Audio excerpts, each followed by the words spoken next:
everyone, Sherry Lynn here. I'm so excited about today's recipe. One of my best friends told me about this recipe and I've had it a couple times and it's really one of my absolute favorites and I think it will become one of yours too.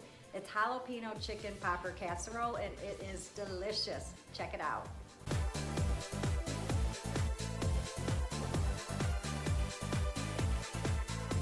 So I'm going to jump right into this recipe. The ingredients you're going to need is a little bit of olive oil just to put in the casserole pan. I take a paper towel and dab it in it and then just rub it around and that seems to work fine. Then you're going to need at least 2 jalapenos. You can go up to 4 without overpowering it. I like 2, so I'm using 2. Package of cream cheese, some chicken thighs. I got boneless, but if you do get the ones with bones in, just go ahead and take the bones out for this recipe. Then you're going to need some mayonnaise. Some hot sauce. I like Cholula. You can use Frank's Red Hot or whatever one you prefer. A package of mozzarella cheese and some cheddar cheese. Again, if you're doing strict keto, you're going to want to grate your own cheese. I'm doing dirty keto, so I get to use package. So much easier. And the first thing we're going to want to do is go ahead and salt and pepper your chicken thighs.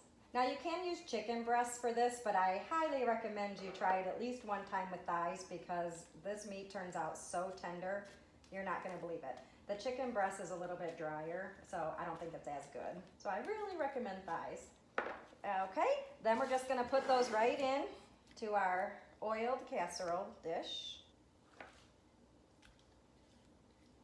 And it looks like this. And then you're just gonna bake this uncovered for 40 minutes. Okay, so when there's about 5 minutes left to the chicken thighs cooking, what you're gonna wanna do is go ahead and chop up your jalapenos. I like to take the centers out of some of the thicker ones just because it gets a little too hot for me. If you like it really hot, go ahead and leave them in. You can adjust this, you can leave them out altogether if you don't like peppers. For me, the perfect combination is just to take out the center seeds of some of them and leave some in. And then I take about 5 and set aside just to put on top of the casserole when it's baking. The next thing you're going to want to do is put about a 1/4 cup of mayonnaise in a saucepan. I don't measure, but it's about a 1/4 cup if you need to measure. And then you're going to want to put in a whole 8-ounce package of cream cheese. And one ingredient I forgot to mention is bacon. I love bacon in this, and I didn't mention it. I'm going to add it. If you don't have bacon, don't worry about it. You can still make it. It'll turn out delicious.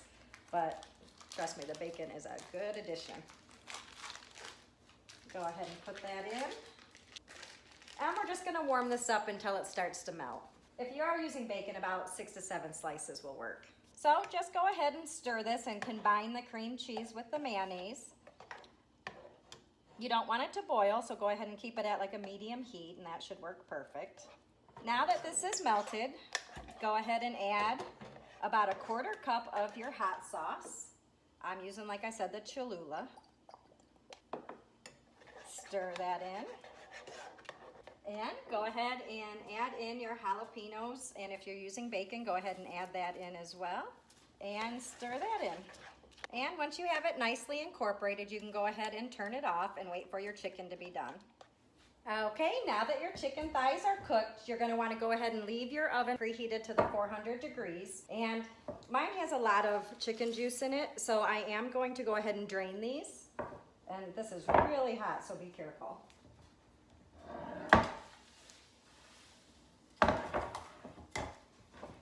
Now, I like to go ahead and flip these. And what you're gonna do is pour your sauce right over top of this. Go ahead and mix your chicken up in it so it gets it coated on all sides. And now we're going to add a decent sized handful of mozzarella cheese right on top of that. And do the same thing with your shredded cheddar. And I do put more shredded cheddar than I do the mozzarella, so about 1.5 handfuls.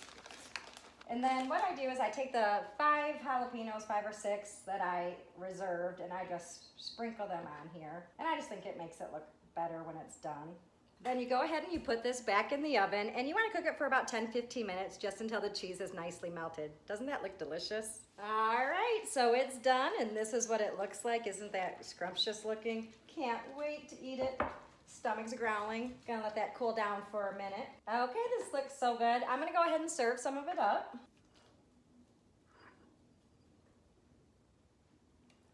It's pretty hot still.